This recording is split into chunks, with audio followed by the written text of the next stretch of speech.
Hello, ici Johan Yangting et c'est parti pour un nouveau format en roue libre, format freestyle dans lequel je partage avec vous des conseils, anecdotes, des petites choses, un petit bilan du mois.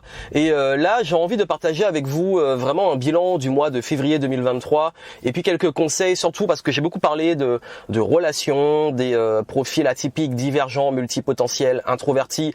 D'ailleurs, j'ai lancé un tout nouveau programme pour les introvertis et c'est vrai que j'ai eu pas mal de retours, de questions, je voulais y répondre, des remarques, des comportements que j'ai vus sur comment trouver sa place.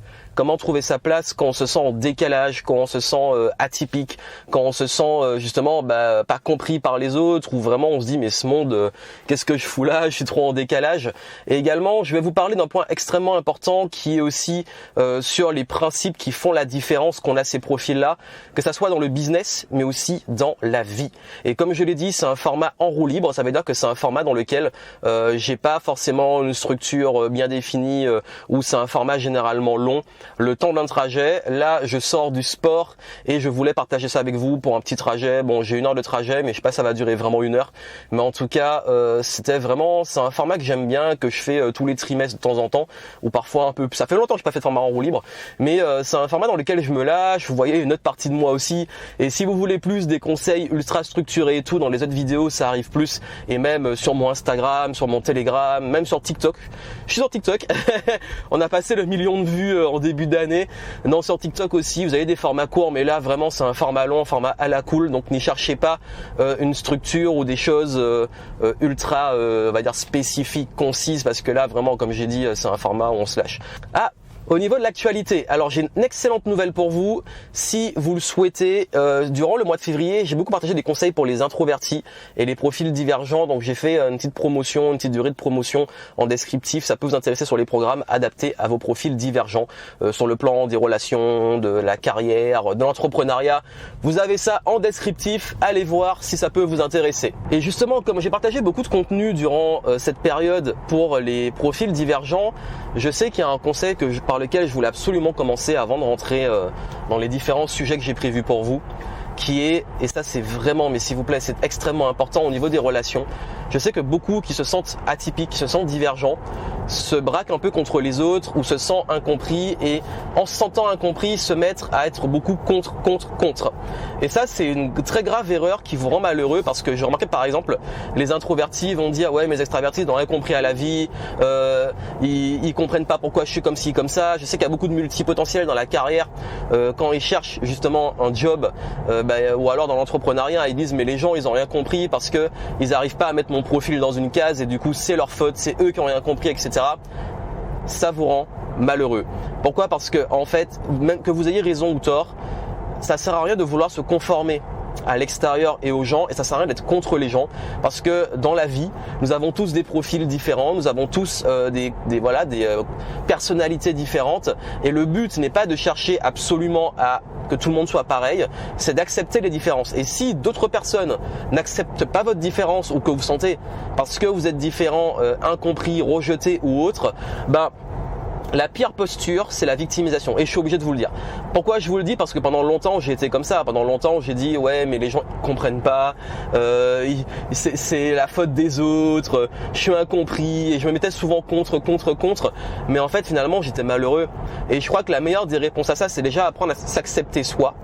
Accepter comme on est et se dire je suis peut-être pas compatible avec d'autres, mais déjà rien que le fait de s'accepter, de s'assumer, de pas chercher à être accepté et validé par les autres, ça vous rend déjà beaucoup plus libre. Et bizarrement, quand vous vous en foutez, quand vous êtes plus à l'aise avec vous-même, quand vous êtes moins dans le contre, quand vous êtes moins dans la validation et l'influence du jugement des autres, c'est là justement que vous êtes naturellement plus accepté, parce que vous avez plus de confiance, vous rayonnez plus, vous avez une meilleure posture. Dans les biais cognitifs, il y a un des biais qu'on appelle l'effet projecteur, le spotlight effect, qu'on dit en anglais. Je crois que la traduction c'est effet projecteur. Ça veut dire qu'on surévalue l'importance que les autres ont sur nous. Ça veut dire que le spotlight effect, c'est que vous avez un gros projecteur sur vous et vous pensez que dès que vous êtes dans un endroit, le projecteur est sur vous et que tout le monde vous regarde et s'intéresse à vous. Que ça soit dans l'apparence, dans le jugement, que ça soit dans si vous êtes introverti, vous dire mais en fait on voit que je parle pas beaucoup et que je suis bizarre, mais en fait il en est rien. Et ça c'est important que je vous le dise, parce que Je pense qu'on peut beaucoup se rendre malheureux à vouloir se dire que dans la vie, les autres, on a peur du jugement des autres et beaucoup de gens s'empêchent de vivre, s'empêchent de faire des choses par rapport au jugement et par la peur du jugement des autres. Dans l'entrepreneuriat, ouais, mais si je me plante ou si je fais un truc, ils vont me dire que c'est bizarre, que c'est de la folie, qu'on n'aime pas ce que je fais. Dans la vie, mais vraiment, mais je vous dis, combien de fois les gens ne font pas des choses par peur du qu'en dira-t-on, par peur du jugement, par peur de ne pas être validé, pas être aimé, par peur d'être exclu. Et ça, c'est une prison en fait. Le regard des autres, le jugement, c'est une prison. Donc cet effet spotlight, il est important que vous compreniez que la majorité des gens sont plus occupés par eux-mêmes et s'en foutent de vous. Et quand vous comprenez ça, vous-même, vous êtes libre. Mais du coup, vous-même, vous faites une obsession de ce que les autres pensent de vous. Les autres font une obsession de ce que vous pensez d'eux. Mais au final, tout ce qui intéresse tout le monde, c'est eux-mêmes. Donc tout le monde est en mode « je m'occupe du jugement des autres » alors que nous sommes tous focalisés par une chose, c'est nous-mêmes. Et ça doit vous alléger dans le sens que, en réalité, la majorité des gens s'en foutent. Et s'ils s'intéressent, ce n'est pas important parce que ça reste un jugement, ça reste une perception extérieure, à travers tous leurs filtres, à travers tout ce qu'ils vivent, à travers leurs propres croyances. Donc, quand quelqu'un dans l'entrepreneuriat vous dit qu'un projet est trop risqué ou que c'est de la folie, qu'ils comprennent pas et tout, est-ce que vous adressez aux bonnes personnes? Si c'est pas un client potentiel, tout, on s'en fout de façon générale. Mais surtout, est-ce que vous êtes au clair avec vous-même? Ça, je crois que c'est la première chose. La deuxième chose, c'est oui, dans les affaires, dans le business, faut pas vous braquer contre les prospects ou contre les clients. Ça, j'en vois beaucoup d'entrepreneurs qui disent « ouais, mais le prospect, il comprend rien, il comprend pas mon offre, il comprend pas que c'est un intérêt pour lui, etc., que je peux absolument l'aider et du coup, je me sens rejeté, et nanana. » Je vais vous dire une chose. Pareil que dans le personnel, dans le professionnel, la majorité, et je vous le dis, la majorité de vos prospects et clients, encore une fois, ils ne pensent qu'à eux-mêmes.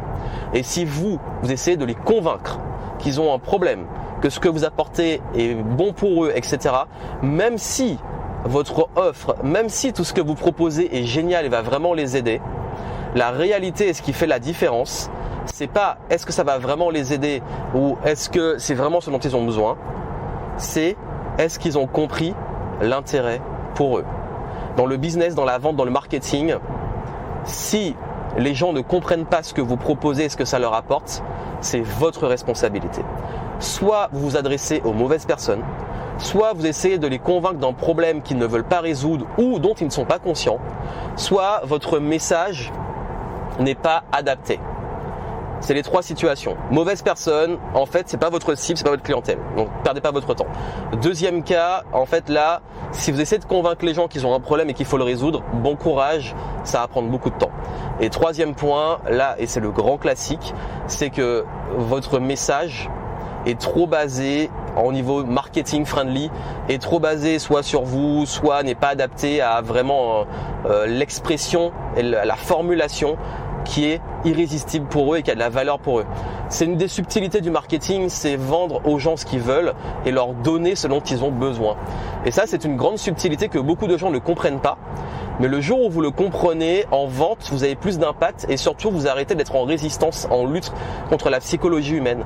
Et c'est très compliqué d'être en lutte contre la psychologie humaine quand on fait du business. Donc, cher multipotentiel, si vous avez plusieurs casquettes, si vous faites beaucoup de choses et que vous avez du mal à vous faire comprendre, c'est votre responsabilité. Et dans ce cas-là, ce que je vous invite à faire, c'est vraiment de bien adapter le marketing sur, on va dire, une cible qui soit plus spécifique, qui comprenne ce que vous faites. Et dans ce cas-là, dans les bonus que je vous ai mis, surtout sur la multipotentialité et l'art de vendre, ça va vous aider vraiment à aller plus loin. Donc sur ce que j'ai mis en descriptif, ça vous aidera dessus. Si vous êtes plutôt du profil introverti avec du mal à vendre, allez voir mon programme Sales et Influence pour les introvertis. Vraiment, là, je vous le dis. Donc vraiment, allez voir en descriptif si vous n'avez pas compris tout ça et que vous voulez de l'aide dessus. Ça va grandement vous aider, ça va vous soulager. Vous allez comprendre la différence. Et parfois, c'est des petits changements.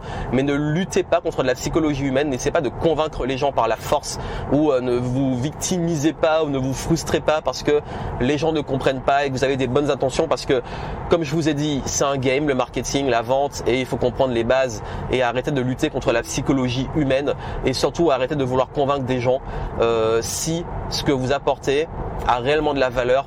Le tout, c'est de bien le formuler et de bien l'amener pour que ça puisse être vendeur et être irrésistible. Et ça s'apprend, c'est la bonne nouvelle en descriptif. Je vous l'enseigne, donc allez voir ça. Il y a un point suivant qui me tient à cœur et que j'ai envie d'aborder aussi auprès de vous, c'est je sais qu'il y a beaucoup d'infos sur les façons de faire du business et que parfois on est un petit peu perdu, surtout pour les profils multipotentiels et divergents qui se disent mais par exemple les stratégies marketing, on a parlé de la vente, tout ça ne me correspondent pas. Alors déjà je vais vous rassurer, il y a plein de façons de faire du business et dans les affaires, il y a toujours des fondamentaux et des bases. Ça veut dire que il y a dans la vente, j'en ai parlé, il y a la psychologie humaine. Ça veut dire qu'il faut réussir à gagner la confiance des gens, leur proposer ce dont ils ont réellement envie et délivrer ce dont ils ont besoin, faire vivre une bonne expérience client, être visible auprès des bonnes personnes, etc. Tout ça, ce sont les bases, les fondamentaux du marketing et il y a plein de façons de le faire. Il n'y a pas une façon qui est meilleure que d'autres. Tous les gens qui vous sortent tout le temps, voici le truc révolutionnaire, c'est jamais bon signe. Généralement, ce sont des fondamentaux de la psychologie, du marketing. Il y a les bases, les trucs basiques qui reviennent tout le temps. Et je vais vous en parler après. Je vais vous dire le marketing que je faisais il y a 10 ans, il y a 15 ans, etc., que je faisais il y a 5 ans, que je fais aujourd'hui, les bases n'ont pas changé. Ce qui ont changé, c'est peut-être les canaux de communication, les usages, les cibles selon où elles sont. Ça peut évoluer. Mais la base de la base, on fait la même chose. On vend maintenant comme on vendait avant. On fait du marketing maintenant comme on en faisait avant. Donc sur ça, tous les trucs nouveaux, il faut aller sur tel nouveau réseau social, il faut utiliser tel nouveau truc. Généralement, les gens qui vous sortent ça, s'il n'y a pas de fond derrière, le mois suivant ou l'année suivante, ils vous sortent ça c'est mort, bah, c'est le nouveau truc, ça je le vois depuis 10 ans. Non, ayez des bases et des fondamentaux. Et moi, j'enseigne régulièrement ça. Maintenant, dans la façon de faire, il y a plein de façons de faire du marketing. Je donne plein d'exemples. Si par exemple vous êtes plus dans l'humain, le contact direct, etc. Vous allez faire un marketing qui est beaucoup plus basé sur l'échange direct, sur le présentiel, sur la communication par téléphone ou en visioconférence, etc. Si vous êtes plus du profil très introverti, qui n'aime pas aller trop parler aux gens, qui n'aime pas aller directement, le business en ligne c'est top. Vous pouvez avoir une newsletter, vous pouvez créer du contenu écrit sans forcément être face à la caméra. Vous pouvez aller chercher des clients avec de la publicité, des tunnels de vente et avoir des séquences, etc. Donc vraiment, il y a des façons de faire du marketing beaucoup plus, on va dire ce qu'on appelle l'inbound marketing, d'attraction. Moi, c'est ce que j'ai créé, c'est mon profil. Après, je fais aussi du marketing plus humain et tout. Je suis assez polyvalent, mais je vous dis que là où ma zone de génie, c'est vendre des programmes en ligne et c'est faire du contenu. C'est vraiment ma zone de génie. Mais maintenant, on peut trouver une façon de faire du marketing. En descriptif, dans ma méthode de vente pour les introvertis, je vous donne plein de façons de trouver des clients sans faire les trucs que les introvertis détestent. Ça veut dire aller être visible partout, aller faire du contenu facecam, face caméra, aller faire aussi de la prospection directe. Vous n'aimez pas ça, vraiment prenez sales pour introvertis. Mais c'est pour vous dire qu'il y a plein de façons de faire. Moi j'ai des clients, eux c'est plus, ils vont plus avoir des clients par téléphone ou par recommandation. J'en ai d'autres, c'est purement de la publicité. J'en ai d'autres, c'est plus une stratégie de contenu et de SEO, etc. Donc il y a plein de façons de trouver un modèle qui vous correspond, mais le tout c'est de trouver ce qui fonctionne pour vous. Et moi je sais que par exemple aussi tout ce qui est les super lancements avec des partenaires et tout, c'est clairement pas mon délire et c'est pas le modèle de marketing qui moi me correspond. De même que moi tout ce qui est marketing basé sur le fait d'aller vraiment, ça c'est un truc que je déteste, aller prospecter les gens directement, aller les contacter directement, encore une fois ça c'est vraiment pas mon truc. Donc ça c'est pour vous dire que faut trouver votre modèle, faut trouver un modèle qui vous correspond, faut trouver un modèle qui soit aligné avec votre personnalité, avec vos équipes et c'est tout à fait possible. Donc il n'y a pas une meilleure façon de faire du business, faut trouver le modèle qui vous correspond. Et ça c'est vrai que j'ai mis des années à le comprendre parce qu'on est très influencé, on voit beaucoup ce que font les autres et on se dit mais lui il fait ça, ça a l'air bien, etc.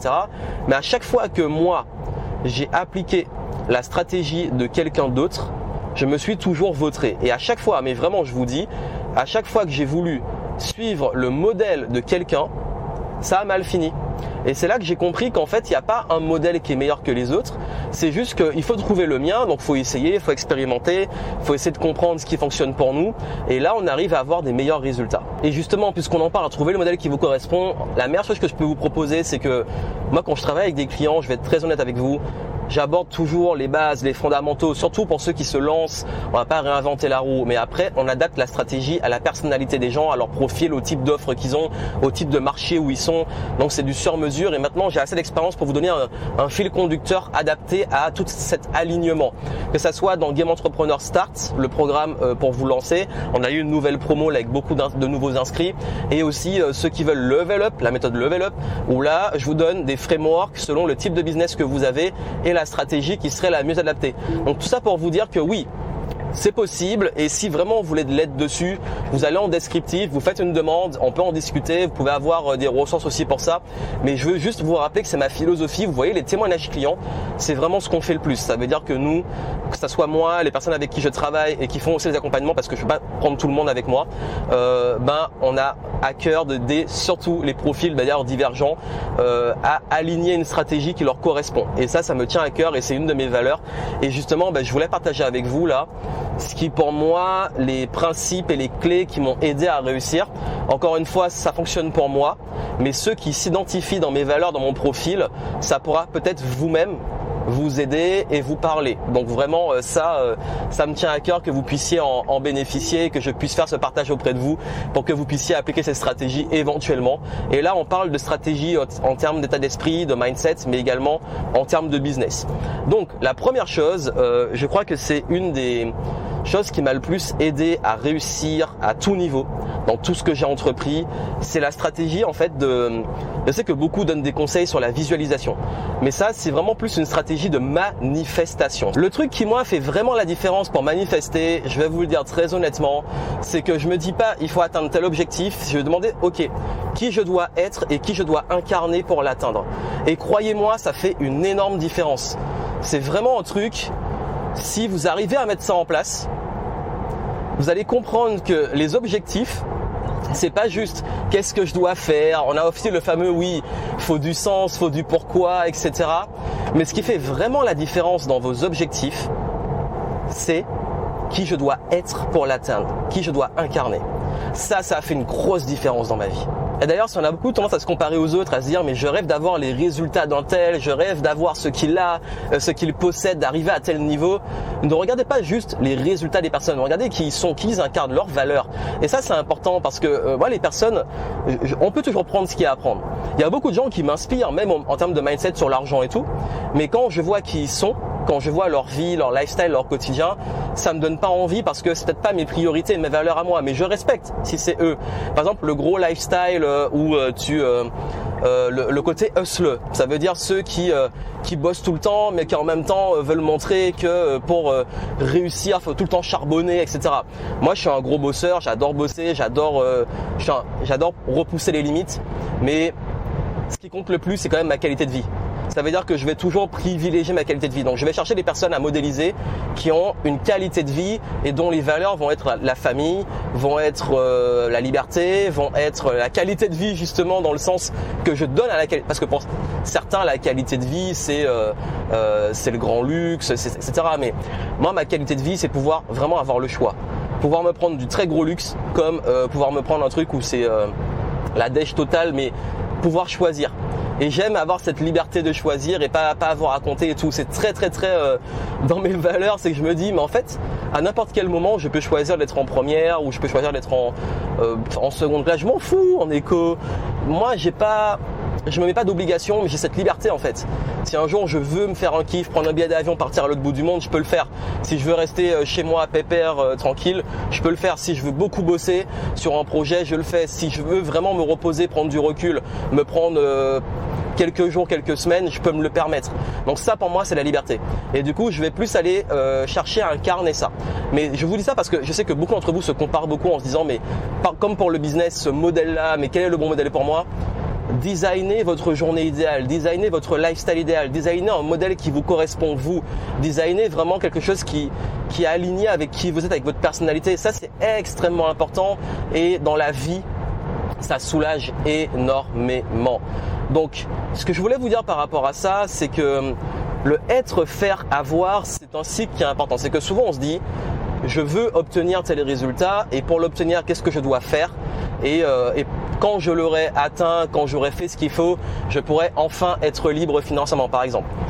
Si on changeait les choses, si dans ma tête, je suis quelqu'un, si je suis discipliné et je choisis d'être discipliné, si j'incarne une certaine posture, si je suis quelqu'un de déterminé, si je suis quelqu'un qui a une valeur pour les autres, une ressource pour les autres, là en fait, je réfléchis différemment parce que ça va me permettre en incarnant cette personnalité de l'idéal que je veux atteindre, de mettre en place les bonnes actions, les bonnes décisions qui vont me faire obtenir les résultats. Donc souvent les gens, ils se focalisent sur ok, il faut que j'obtienne ça, l'argent, la reconnaissance, tout ce que vous voulez, pour pouvoir enfin faire ce qui me tient à cœur, pour pouvoir être quelqu'un et être reconnu. Alors qu'en réalité, la bonne approche, c'est d'incarner tout de suite ce que vous devez incarner pour pouvoir prendre les bonnes décisions et pour pouvoir faire. C'est pour ça que le fake it till you make it est très mal compris. On dit que fake it till you make it, c'est que je prétends avoir les résultats que je n'ai pas encore, je prétends faire ce que je ne fais pas et je prétends être qui je ne suis pas. Non, le bon fake it till you make it, c'est j'incarne la vision idéale que je veux avec ce que j'ai maintenant, qui me permet de me mettre dans une certaine posture. Par exemple, moi je sais que pendant très longtemps, quand j'ai voulu atteindre un certain niveau de leadership, je me suis dit tout de suite qui je dois être pour être le leader qui soit inspirant, le leader pour les personnes qui ont envie de bosser avec moi, le leader qui mérite de recevoir tant d'argent. Pour ça, je dois me comporter ainsi. Donc dans mon quotidien, je vais me comporter comme la personne que je veux être. Et ça, bizarrement, fake it, tu incarnes, je le suis pas encore, mais je peux incarner, je peux décider de l'incarner tout de suite. C'est pas une question d'argent, de projet, de ressources, d'entourage et tout. Non, je l'incarne tout de suite. J'apprends à mettre des limites, j'apprends à dire non, j'apprends à avoir certaines postures, même si j'y suis pas encore, c'est la posture que je dois avoir. J'apprends à raisonner et réfléchir de cette façon. Et même si j'y arrive pas encore, parce que ça demande des paliers, je réfléchis quand même déjà différemment. Et ça me permet de mettre en place les bonnes actions et de penser différemment pour obtenir des résultats. C'est très subtil et ça vraiment dans ma vie, ça m'a toujours permis de passer des caps et d'atteindre des objectifs. Donc en résumé, ne cherchez pas juste qu'est-ce que vous devez faire, qui peut m'aider, comment, machin. Non, qui je dois être. Et ça, c'est un gros déclic. Et d'ailleurs, quand on parle de être, il y a un truc que je déteste, on dit vous êtes la moyenne des 5 personnes que vous fréquentez le plus. Je ne suis pas d'accord. Dans le monde dans lequel aujourd'hui, je dirais peut-être que vous êtes la moyenne des 5 personnes dont vous consommez le plus le contenu. On n'est pas la moyenne des 5 personnes qu'on fréquente le plus parce que 1, vous n'êtes pas une moyenne. 2, les gens que vous fréquentez beaucoup, même s'ils ont une influence sur vous, il peut y avoir des personnes complètement différentes, mais des valeurs qui vous rassemblent. Dans mon cas, je fréquente des gens de revenus différents, de classes sociales différentes. Dans mon entourage, même très proche, on n'est pas du tout tous entrepreneurs, on n'est pas du tout tous dans les mêmes ambitions, etc. Par contre, on partage des valeurs très fortes. Et je ne suis pas la moyenne de ces gens, loin de là justement. En fait, vraiment, si on fait les calculs, c'est pas le cas. Non, par contre, ce que je consomme, qui m'influence notamment dans le business, oui, ça va me créer une forme de moyenne parce que les contenus que je consomme maintenant sont plus les mêmes qu'avant, mais c'est encore une fois plus subtil et la subtilité est importante. Aujourd'hui, je consomme du contenu de personnes qui sont à x10 ou x100 de ce que je veux atteindre. Ce qui fait que ces gens-là, je suis pas encore à la moyenne d'eux. Et là, je parle vraiment en termes de mentoring et mastermind. Ce qui veut dire que moi, j'ai toujours eu une ligne de conduite qui est que quand je veux progresser, atteindre des résultats, je vais aller chercher les gens qui ont fait 10 fois là où je suis et prendre l'aide de ces personnes jusqu'à atteindre le palier, ensuite x10, etc. Et c'est vrai que la différence s'est faite grâce à ça sur une subtilité qui est extrêmement forte, qui est que ces gens-là, ils m'ont amené une perspective à faire le fameux x10. x10 dans l'organisation du temps et la productivité. On a tous une limite de temps, mais comment je peux accomplir x10 avec ce que j'ai déjà? Et là, on voit la limite. On voit la limite de, là, par exemple, je ne peux pas accomplir x10 parce que mon temps est limité. Par contre, ça veut dire que je dois recruter, je dois déléguer, je dois créer des systèmes. Si je veux atteindre x10 sur le rayonnement et l'impact, qu'est-ce que je dois mettre en place en termes de stratégie, de visibilité, d'être plus visible auprès de nouvelles personnes? Si je veux faire x10 juste sur mon chiffre d'affaires, comment je dois scaler le business? Vous avez vu, en fait, cette mentalité me permet de voir des gens qui ont atteint un niveau que je veux atteindre, notamment le x10, comment je peux modéliser les stratégies, leur savoir et leur expérience. Parce que quoi de mieux que l'expérience des autres qui ont déjà résolu un problème pour nous-mêmes le résoudre. Il y a des gens là qui ont déjà résolu justement fois 10 fois des problèmes qu'on a résolus et ils peuvent nous aider à les résoudre. Comme moi, j'aide mes clients à résoudre des problèmes qu'ils vivent aujourd'hui parce que c'est des problèmes que moi-même j'ai résolus des dizaines et des dizaines de fois. Donc ça, c'est vraiment le raisonnement à avoir et vraiment la stratégie qui moi m'a permis de passer énormément de caps et de réussir aussi à avoir un impact très long terme auprès de ma clientèle, mais aussi moi, de me faire tirer vers le haut. Donc je pense que l'entourage, il est important, mais il faut pas confondre la notion de la moyenne et tout. Ça veut dire quoi? Ça veut dire que tu vas blacklister ta famille, ton entourage et tout. C'est vraiment des trucs extrêmes et c'est pas trop dans mes valeurs. Non, moi je vais plus être dans une philosophie de mon entourage proche, mon cercle proche, et pas forcément mon cercle d'affaires, de business, mon réseau comme on l'appelle. Donc j'ai bien différencié les différentes catégories, et ce qui fait que non, la moyenne, c'est plus dans ce que je vais vraiment consommer en termes de contenu, mais aussi en termes de mentorat, d'influence. Et là, je m'entoure de gens, oui, j'aime bien être de temps en temps le plus bête de la salle, dans le sens d'avoir des gens plus intelligents que moi dans une salle et moi aussi tirer les autres vers le haut, apporter un recul, mais aussi prendre le recul. Ça va pas que dans un sens, hein. Bien entendu, qui dit mastermind dit on connecte les cerveaux et on stimule. Donc il faut être plus subtil sur les trucs qu'on balance comme ça et qui sont des punchlines qui se font plaisir à entendre, mais qui manquent parfois un peu de contexte. Et pour finir, il est important aussi pour moi de vous parler quand je parlais d'être soi. C'est vrai que là, je suis arrivé là en testant beaucoup de choses, mais je me suis rendu compte que on a une personnalité, cette personnalité-là, faut l'accepter. Je vais vous dire une chose de moi, c'est que j'en ai parlé dans ma vidéo des 36 ans, j'ai quand même ce truc d'orgueil et d'être meilleur quand je suis challengé, au pied du mur. C'est vrai que j'ai du mal à atteindre les objectifs, j'en parlais avant, quand il n'y a pas de sens envers les objectifs. Ça veut dire juste me dire, je veux atteindre un palier financier de X euros, s'il n'y a pas un sens, s'il n'y a pas un intérêt, juste se dire l'atteindre pour l'atteindre, non. Si par exemple, il y a différentes catégories. Si par exemple là, j'ai des contraintes financières ou je suis dans une difficulté parce que j'ai investi ou parce que l'activité a baissé, c'est là que je vais être très bon je suis très bon en période de crise. Je vais prendre des décisions pour relancer le business et pour passer un cap. Parce que par exemple, si je prends un exemple, tu te dis bon là sur le lancement, faut faire 50 000 et que tu es à moins 20 000. Tu te dis ouais, il faut faire ça minimum plus le plus pour être tranquille. Je donne un exemple comme ça, hein, j'ai vraiment arrondi. Et là tu te dis mais j'ai pas le choix. Mais par contre si à l'opposé tu te dis bon là l'entreprise va super bien et il faut qu'on pète les scores, qu'on fasse plus 10% ou plus 50% sous le prochain lancement. S'il n'y a pas un intérêt pour moi, je ne sais pas pourquoi. Donc soit l'intérêt, c'est t'es au pied du mur ou t'es dos au mur, c'est la merde, t'as pas le choix de réussir. Toutes les fois où j'ai eu ça dans ma vie, ça m'a fait passer un cap et j'ai réussi. Franchement, je touche du bois là, mais ça passe ou ça casse. Moi, c'est toujours passé, mais il y a des fois on se fait vraiment des gros flips. Mais c'est vrai que j'ai une tendance à être très très bon dans les périodes de crise. Il y a ça et ensuite il y a tout ce qui va toucher aux périodes de crise, mais il y a aussi mettre du sens. Ça veut dire l'objectif, pourquoi je l'atteins. Parce que 1, je veux faire un gros investissement. Parce que 2, j'ai envie de recruter une équipe qui va me coûter tant. 3, parce que le projet coûte tant. Tu fais un gros événement, tu as plusieurs dizaines de milliers d'euros, tu te dis là, faut absolument que cet argent-là, il ait un sens. C'est ça que je vous dis en fait, l'argent, pour atteindre un objectif financier, il faut qu'il y ait du sens.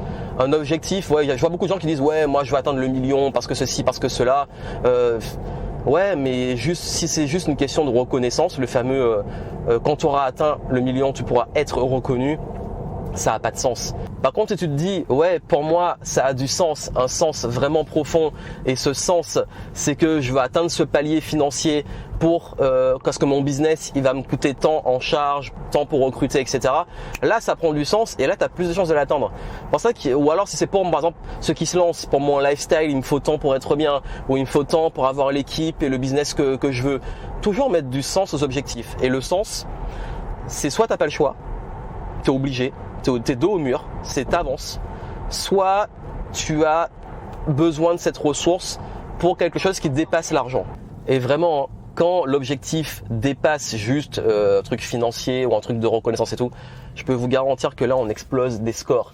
Et je sais que ça c'est important que je vous le transmette parce qu'aujourd'hui, pour tous ceux qui ont une certaine ambition et tout, toujours y mettre du sens et trouver la formule qui fonctionne pour vous. Moi je sais que parfois j'ai besoin de challenge, j'ai besoin d'un peu de mur. À un moment je culpabilisais, je me dis mais c'est pas une vie, je vais tout le temps être stressé. Et puis finalement j'ai compris que non, je suis pas obligé de me mettre en zone de danger ou de stress, c'est juste que soit j'ai besoin de challenge et je me crée le challenge, soit j'ai besoin de sens et je crée le sens. Donc je peux ajuster mes décisions et mes objectifs, mais même mes ambitions par rapport à ça.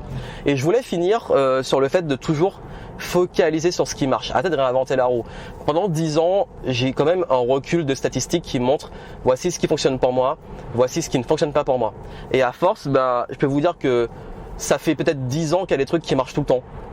Pourquoi vouloir les réinventer? Surtout les multipotentiels, on va toujours réinventer la roue, on va toujours mettre en place de nouveaux trucs, alors qu'en réalité, ce qui fonctionne, il faut l'appliquer. Et ça, je l'ai appris de mes mentors, mais je l'ai appris aussi dans mon expérience, c'est qu'on veut souvent réinventer la roue, tester des nouveaux trucs, mais au final, on se rend compte qu'il y a des choses qui fonctionnent et il faut pas les arrêter. Au contraire, il faut chercher à comment on peut les systémiser ou systématiser, je sais pas comment on dit, les mettre en système ou les mettre en process et les répéter. Répéter ce qui marche. Et je vous dis, souvent, en fait, c'est chiant. C'est un des principes qui a fait la différence. En fait, souvent, c'est de la répétition. On dit le business, la réussite, tout ce que tu veux, c'est des trucs inédits. Non, c'est souvent la répétition de ce qui fonctionne. Voilà, on arrive au terme de ce En roue libre. J'aimerais vous dire qu'il y a un succès ultime qui fera tout le temps la différence. Mais finalement, c'est les bases.